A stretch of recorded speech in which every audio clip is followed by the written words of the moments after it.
लड़के का पीठ थपथपा रहे हैं। वो ना तो विधायक है, ना ही विधानसभा का चुनाव लड़ा है, लेकिन फिर भी नीतीश कुमार की कैबिनेट में मंत्री बन बैठा है। नाम है दीपक प्रकाश।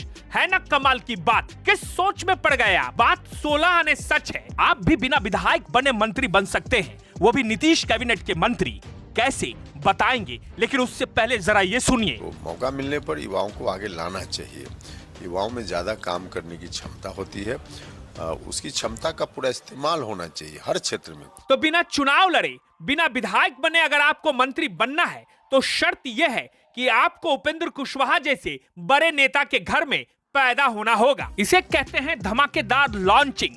घर से उठाकर सीधे उपेंद्र कुशवाहा ने अपने बेटे को कैबिनेट में बिठा दिया। ना विधायक, ना एमएलसी, राजनीति का कोई भी अनुभव नहीं, फिर भी सीधे मंत्री। उपेंद्र कुशवाहा की पार्टी को एनडीए में 6 सीटें मिली थी। चुनाव में 4 सीट पर विजय पाकर उनके उम्मीदवार विधानसभा पहुंचे, लेकिन उपेंद्र कुशवाहा ने अपने बेटे पर भरोसा किया। उन चारों में एक उनकी पत्नी स्नेहलता कुशवाहा भी थी। चर्चा इस बात को लेकर हो रही थी कि स्नेहलता कुशवाहा को मंत्री बनाया जा सकता है। उनकी पत्नी और उनके अलावा 3 विधायक में से किसी को मंत्री नहीं बनाया जाएगा। उपेंद्र कुशवाहा ने अपने विदेश से लौटे बेटे पर भरोसा किया और उन्हें मंत्री पद की शपथ दिला दी। कमाल की बात यह है कि उपेंद्र कुशवाहा के बेटे दीपक प्रकाश ना तो विधायक है, ना ही उन्होंने चुनाव लड़ा है। अब जरा इस लिस्ट पर भी गौर कीजिए। पूर्व मंत्री शकुनी चौधरी के बेटे सम्राट चौधरी, पूर्व केंद्रीय मंत्री उपेंद्र कुशवाहा के बेटे दीपक प्रकाश, पूर्व केंद्रीय मंत्री दिग्विजय सिंह की बेटी श्रेयसी सिंह, पूर्व केंद्रीय मंत्री जय नारायण निषाद के पुत्रवधू और पूर्व सांसद अजय निषाद की पत्नी रमा निषाद,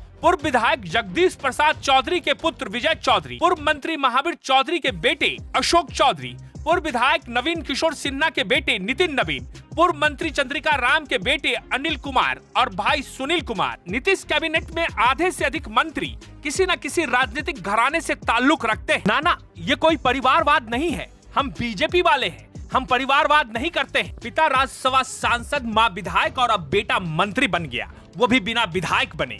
इससे अच्छी किस्मत क्या हो सकती है? 35 वर्षीय दीपक प्रकाश ने MIT मणिपाल से कंप्यूटर साइंस में बीटेक किया है।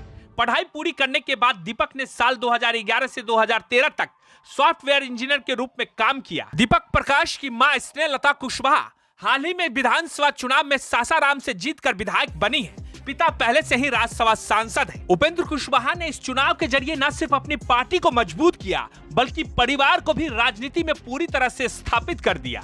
उपेंद्र कुशवाहा के बेटे दीपक प्रकाश को लोग अब तक राजनीति में सक्रिय चेहरा नहीं जानते थे, लेकिन उन्हें मंत्री बनाकर उपेंद्र कुशवाहा ने एक बड़ा राजनीतिक दांव चला है।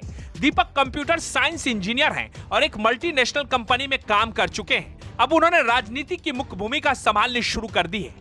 हालांकि दीपक किसी भी सदन के सदस्य नहीं है, लेकिन नियमों के मुताबिक उन्हें अगले 6 महीनों में विधान परिषद या विधानसभा का सदस्य बनना होगा। उपेंद्र कुशवाहा ने 20 फरवरी 2023 को राष्ट्रीय लोक मोर्चा RLM बनाई थी और 3 साल के भीतर ही पार्टी भी सेट, परिवार भी सेट। यही है राजनीति का नया फार्मूला। एक जाति विशेष को पकड़िए, जाति के नाम पर राजनीति कीजिए, जाति के लोगों को भरमाइए, फिर अपने परिवार को धीरे से सेट कर लीजिए। इसी फार्मूले पर भारत की राजनीति चल रही है, चाहे वो एनडीए हो, महागठबंधन हो, सब में बस यही चल रहा है। परिवार सेट